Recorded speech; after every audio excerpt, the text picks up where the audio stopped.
नमस्कार मंडळी. एखाद्या यशाचा कळस गाठण्यासाठी पहिल्यांदा तो पाया मजबूत असणं तितकंच गरजेचं आहे. MEA म्हणजेच मराठा एंटरप्रेन्योर असोसिएशन प्रत्येक मराठा व्यावसायिकाला त्याचा पाया आणि कळस दोन्हीही मजबूत करण्यासाठी काम करत असतं. आणि म्हणूनच याही वर्षी MEA एका इंटरनॅशनल बिझनेस एक्स्पोचे आयोजन करत आहे. आणि या एक्स्पोचा अभिमानास्पद भाग म्हणजे आज आपल्यासोबत उपस्थित आहेत कोणार्क ग्रुपचे बिझनेस डेव्हलपर हेड माननीय श्री अनिकेत पाटील साहेब. नमस्कार सर, स्वागत आहे तुमचं.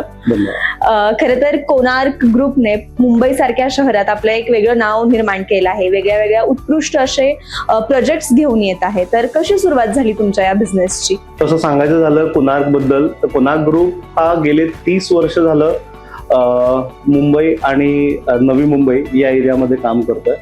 सुरुवात जर कोणार्कची सांगायची तर सुरुवातीला आम्ही 40,000 स्क्वेअर मीटरची जागा ही सिडकोकडून घेऊन त्याच्यावरती कन्स्ट्रक्शन, त्याच्यानंतर बऱ्याचशा अशा गोष्टी आहेत की नवी मुंबई एरियामध्ये फ्रॉम खारघर, तळोजा, त्याच्यानंतर न्यू डेव्हलपमेंट झोन्समध्ये आम्ही वर्कआउट चालू केलं.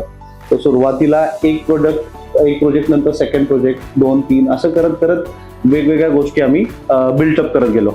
मग त्याच्यामध्ये असं म्हणूयात की स्मॉल स्केल पासून लार्ज स्केल होम आणि कमर्शियल्स प्लस बऱ्यापैकी लँड बँक्स कमर्शियल ग्रुप्सला, कॉर्पोरेट ग्रुप्सला देणं याच्यापासून सुरुवात आहे. तर इतक्या मोठ्या प्रमाणात तुमचा हा बिझनेस विस्तारलेला आहे. तर या पूर्ण प्रवासात असा कुठला टर्निंग पॉइंट आला होता की जिथे बिझनेस मध्ये चांगला बदल झाला असं तुम्हाला वाटतं? टर्निंग पॉइंटचं जर सांगायचं झालं तर गेली 20-25 वर्ष सर्वांनीच नवी मुंबई एअरपोर्ट बद्दल ऐकलं होतं. म्हणजे लहानाची मोठी झाली लोक नवी मुंबई एअरपोर्ट ऐकतात. पण त्यावेळेस देखील आम्ही जेव्हा रिअल इस्टेटमध्ये एंट्री केली होती कोणार्क ग्रुपनी, तेव्हा सुरुवातीचा जो पहिला काळ होता तो आम्ही मॅक्सिमम इन्व्हेस्ट करत गेलो नवी मुंबईमध्ये.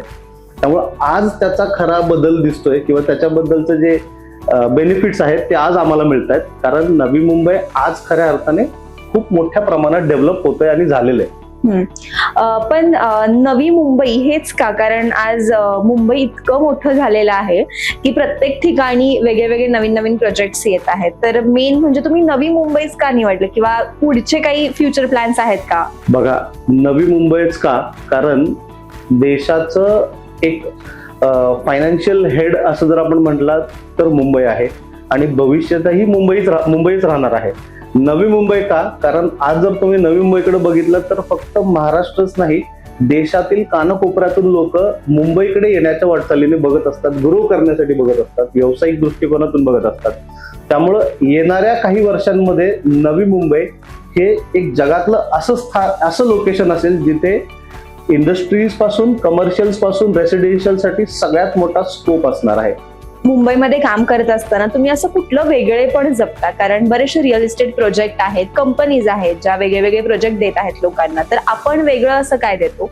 वेगळं देण्याबद्दलचं असं म्हणूयात आपण की मोस्ट इम्पॉर्टंटली लोकांना राहण्यासाठी ज्या घरांची गरज आहे त्या घरांपासून आम्ही सुरुवात केली आहे. मग स्मॉल स्केल हाऊसिंग असू, मिड स्केल असू किंवा लार्ज स्केल असू, प्रत्येकाला ज्या ज्या गरजांप्रमाणे लागणार आहेत त्या सर्व प्रकारांची घरं किंवा कमर्शियल प्लॉट्स असतील किंवा इन्फ्रास्ट्रक्चर डेव्हलपमेंट असेल, त्या सगळ्या गोष्टी आम्ही उपलब्ध करून दिलेल्या आहेत. मुंबईमध्ये काम करत असताना रिअल इस्टेटमध्ये असे काय चॅलेंजेस येतात आणि तुम्ही कसं त्याच्यावरती मात करता? सगळ्यात मोठं चॅलेंज मुंबईमधलं जर तुम्ही विचारायला गेलात तर पावसाळा. आणि त्याच्या व्यतिरिक्त जर काय असेल तर सगळ्यांनाच माहितीये क्राऊडेड आहे मुंबई. सेकंडली अशा काही गोष्टी आहेत ज्याच्यामुळे ज्या गोष्टी आपल्या हातात नसतात, बऱ्याच अडचणी येतात आणि त्या अडचणींना मात करण्यासाठी एकच आहे की मुंबई कधीच थांबत नाही. ती कंटिन्यू ग्रोथ आहे, फ्लो होत राहते आणि त्याच्यामध्ये फुल स्टॉप असा कुठलाही प्रकार नाहीये. त्यामुळे कंटिन्यू ग्रोथ चालूच आहे. आणि ह्या पूर्ण प्रवासात तुम्ही किंवा तुमची कंपनी MEA सोबत केव्हापासून आहे आणि MEA सोबतचा एक्सपिरियन्स कसा आहे? आम्ही MEA सोबत बऱ्याच वर्षांपासून काम करत आहोत आणि एक्सपिरियन्स सांगायचं झालं तर खूप आपलेपणाने सगळे लोक आम्हाला त्याच्यामध्ये इन्व्हॉल्व्ह करतात. हा सगळ्यात मोठा त्याच्यामध्ये पॉइंट आहे. आणि सेकंडली एक फॅमिली म्हणून MEA आज लोकांसमोर येत आहे.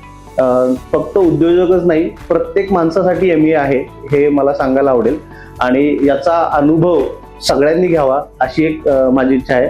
सगळ्यांच्या ग्रोथसाठी बेस्ट आहे. तुम्ही MEAच्या इंटरनॅशनल बिझनेस एक्सपो मध्ये सुद्धा सहभागी झाला आहात, तर एक्सपोची अशी काय इम्प्रेसिव्ह गोष्ट तुम्हाला वाटते? एक्सपोची सगळ्यात इम्प्रेसिव्ह गोष्ट काय असेल तर आज या वर्षी ज्या प्रमाणात हा एक्सपो लोकांपर्यंत पोहोचतोय आणि डेफिनेटली काही दिवसांमध्ये जेव्हा एक्सपो होईल त्यावेळेस येणाऱ्या लोकांची संख्या डेफिनेटली खूप जास्त असणार आहे, मल्टिपल टाइम्स मध्ये असेल असं मला वाटतं. सर, तुम्ही MEAच्या इंटरनॅशनल बिझनेस एक्सपो मध्ये सहभागी झाला आहात, तर इतर उद्योजकांना काय सांगाल? इतर उद्योजकांना हेच आवाहन करेल की या संधीचं सोनं करून घ्या. नवीन नवीन लोकांना भेटायची संधी आहे, बिझनेस ग्रो करायची संधी आहे. आम्ही C44 स्टॉल आमचा आहे, नक्की व्हिजिट करा. MEA इंटरनॅशनल बिझनेस एक्सपो मध्ये अजून तुम्ही स्टॉल बुक केला नसेल तर आवर्जून भेट द्या, बुक करा आणि या संधीचा सोनं करून घ्या. Thank you so much.